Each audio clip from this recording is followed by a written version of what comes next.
Well, good evening, folks. We're back from our camping trip, and I just wanted to go over a few things in this video. So, um,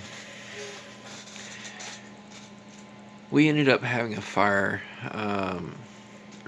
Wasn't really our fault. I mean, it was our fault, but not our fault. We talked to the Decatur Fire Department fire investigator guy, and the fire started way up the hill before we knew what was going on. The fire came out of the 55-gallon barrel from underneath. It had burned through the duff and traveled through the duff up the hill during the middle of the night while the fire was still burning. We didn't know it was burning underneath. And so when we put the fire out inside the pit, the little barrel that was there, apparently it was still burning in the duff outside underneath the ground. So like it traveled underground underneath the duff and was up the hill, burning up the hill all night while we were asleep. At about 5:30 in the morning, I woke up, couldn't breathe. I was choking and coughing, couldn't breathe from all the smoke. I was burning up hot. I was sweating. And the only thing I think that really saved me was I had 2 wool blankets around my hammock, and the wool didn't burn. However, I did lose my ground tarp that I had put down on the ground, and the tent tarp that went up and over, like my hammock here. It kind of like went up and then over and then back down the other side. So I lost the 2 tarps, which that's fine, they're replaceable. The fire not only burnt both of those, but it also came up under my hammock about 4 feet from my head, like from my head to about the middle of my back. So like I said, I was getting pretty toasty. When I unzipped my hammock and then flipped one of the wool blankets up, that's when I realized there was a fire. I just kind of crumpled onto the ground and started crawling, choking, coughing, and trying to yell fire. And I woke up my cousin, finally yelled his name and said, "We have a fire." And both my cousins got up, and immediately we started trying to fight the blaze and keep it under control. It got out of our control, but we managed to finally get ahead of it, and we stayed ahead of it for quite a while. But during that process, one of my cousins called 911 and got a hold of the fire department. The fire department showed up about 25 minutes later.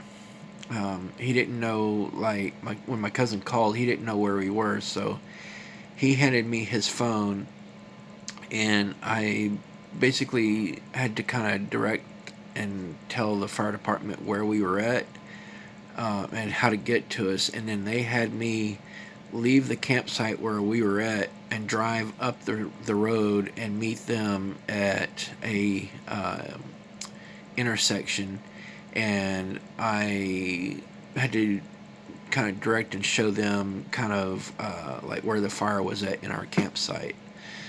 So by the time they got there, we had the fire contained. We kind of did a fire break around the fire so it couldn't go any further, it couldn't jump, and it couldn't go any higher. Luckily for us, we had the wind on our side. The wind was pretty calm that day, and so The fire didn't get a chance to go very far. It ended up only burning like a 60-foot by 60-foot square of where we were at. But I lost, like I said, my 2 tarps, which is fine. I'm totally okay with that. But it was a very unsafe situation, and it's something that everyone needs to take into consideration. Make sure your fires are out before you go to bed. And I mean, make sure they are completely out. Dig around your fire pit. Make sure you're down to the dirt. Make sure you're still not inside the duff. Make sure you don't have any grass around you. Dig around and make sure that you are down to dirt around your fire pits. Do not, and I repeat, do not leave your fires going at night, because this video is representation of what happened, and it could have been a whole lot worse. I almost lost my life that day, and it's something that is very scary. I can look back on it now, and I'm glad I'm safe. I'm glad I still have my life. Thanks to my cousins and the fire department and all the brave men and women that showed up to help fight this thing. Without their help, this thing could have gone several hundred acres very quickly, and it could have put a lot of people in danger, all because of one mistake. And as a PSA, just make sure that all your fires are completely out before you go to bed. That's all I gotta say, and I just want to let you people know that yes, we are safe. We're back home. We're okay. Everything turned out for the better. Like I said, the fire department said it wasn't our fault. I mean, it was our fault, but not. He said it's just things like this happen where the fire will burn from underground and it will follow the duff and you won't see it. He said it's not our fault. It's just things like this will happen. So I was very grateful to hear that, but it was still our fault because we didn't get it completely put out.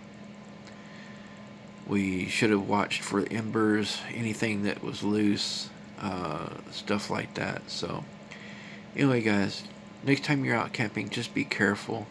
That's all I wanted to say, and let you guys know we're safe. Y'all have a good night. Thanks for joining us. I'm Red Fox with Red Fox Outdoors.